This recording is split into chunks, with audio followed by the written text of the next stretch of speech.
warahmatullahi wabarakatuh. Di sini saya Rosalinda Septian Dewi dengan NIM 184301025 Universitas Dinamika Prodi S1 Manajemen ingin menjelaskan materi tentang perilaku konsumen pada chapter 8 atau bab 8 membahas tentang persepsi. Yang pertama dibahas yaitu definisi dari persepsi. Persepsi adalah proses yang dimulai dengan paparan konsumen dan perhatian terhadap rangsangan pemasaran dan berakhir dengan interpretasi dari konsumen. Contohnya, pembukaan, paparan, dan perhatian sangat selektif. Artinya, konsumen hanya memproses sebagian kecil dari informasi yang tersedia. Berikut yaitu sifat dari persepsi. Yang pertama, pemrosesan informasi. Pemrosesan informasi adalah serangkaian kegiatan di mana rangsangan dirasakan, diubah menjadi sebuah informasi dan juga disimpan. Berikut 4 sifat persepsi dalam pemrosesan informasi. Yang pertama, paparan. Yang kedua, perhatian. Yang ketiga, interpretasi. Dan yang keempat adalah memori. Dari keempat sifat persepsi tersebut akan menghasilkan sebuah persepsi. Selanjutnya membahas tentang exposure. Exposure terjadi ketika stimulus seperti iklan, spanduk, brosur, dan media cetak lainnya datang dalam jangkauan saraf reseptor sensorik seseorang. Exposure memberikan konsumen kesempatan untuk memperhatikan informasi yang tersedia tetapi sama sekali tidak terjamin.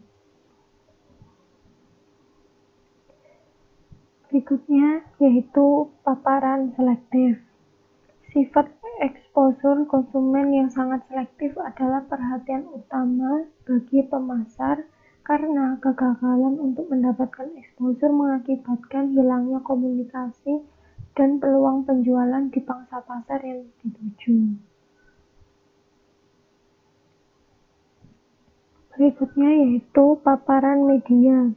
Yang pertama zipping, yang kedua zapping, dan yang ketiga mematikan iklan-iklan televisi. Dari ketiga paparan media tersebut merupakan 3 dampak yang dihasilkan pada paparan media. Paparan sukarela. Paparan pesan online dan iklan juga bisa bersifat sukarela atau tidak sukarela. Berikutnya yaitu perhatian. Perhatian terjadi ketika stimulus mengaktifkan satu atau lebih saraf reseptor sensorik dan sensasi yang dihasilkan pergi ke otak untuk diproses. Perhatian mengharuskan konsumen atau pelanggan untuk mengalokasikan sumber daya mental yang terbatas ke arah pemrosesan rangsangan yang masuk. Berikutnya yaitu faktor stimulus. Terdapat beberapa faktor stimulus.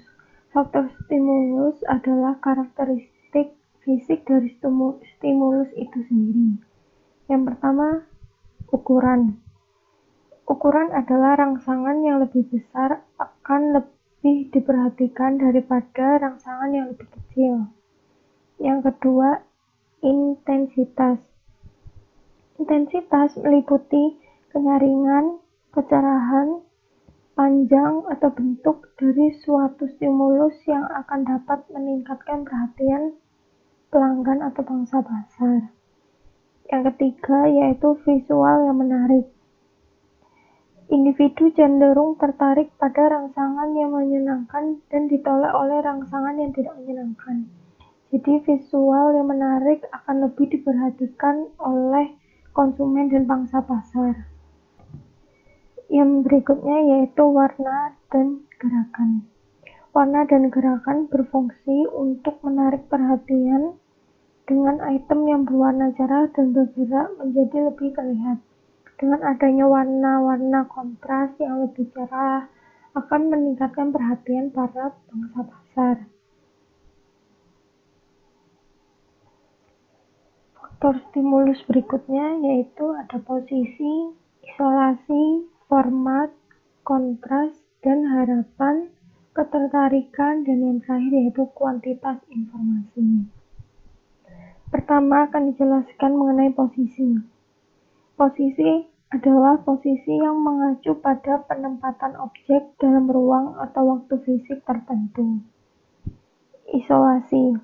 Isolasi yaitu memisahkan objek stimulus dari objek yang lain. Berikutnya, format.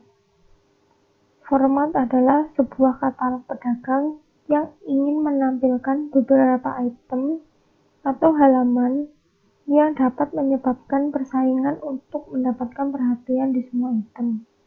Jadi, diharuskan ketika kita membuat format tidak selalu terus terang atau sedetail mungkin karena akan menyebabkan adanya persaingan atau kompetitor bisnis.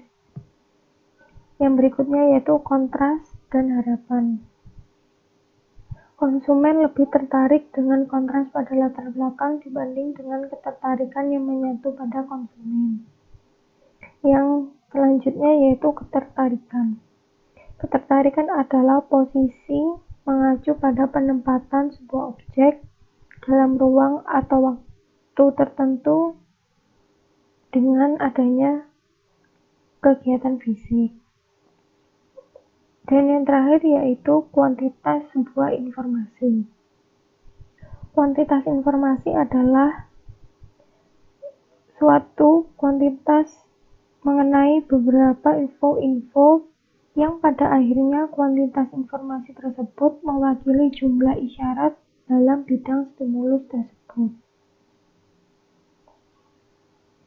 Faktor individual yang pertama yaitu motivasi, kedua adalah kemampuan, yang ketiga adalah keakraban merek.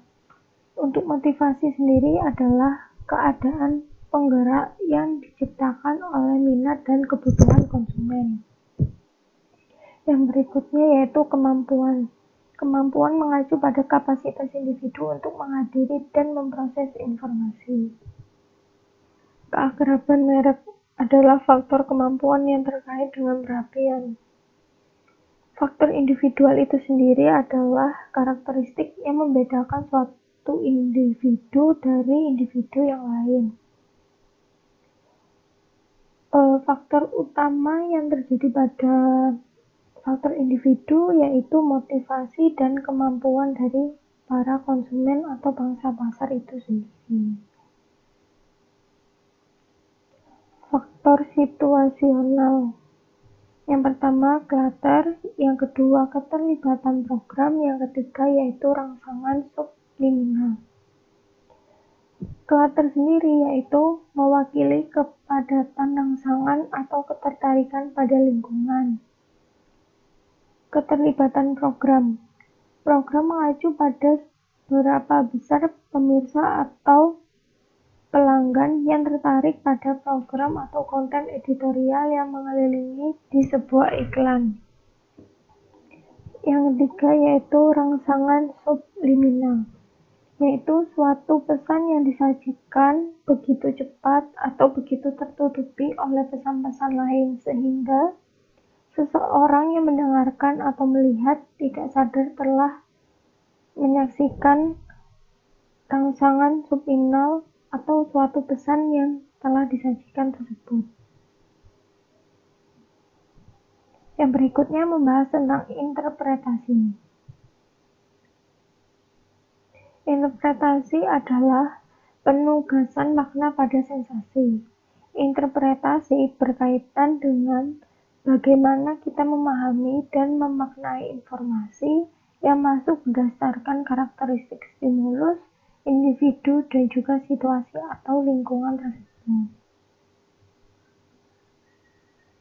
Yang berikutnya, interpretasi kognitif, di mana Proses rangsangan ditempatkan ke dalam kategori makna yang ada.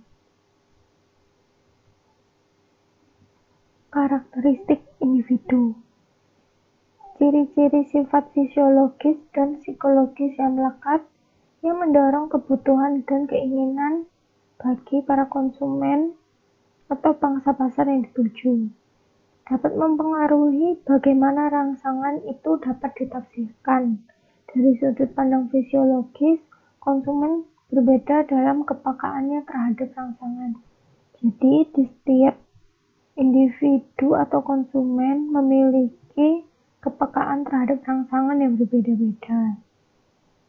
Tidak semua konsumen atau target pasar memiliki kepekaan yang sama satu sama lain. Sekian presentasi dari saya. Bila ada salah kata mohon maaf. Wassalamualaikum warahmatullahi wabarakatuh.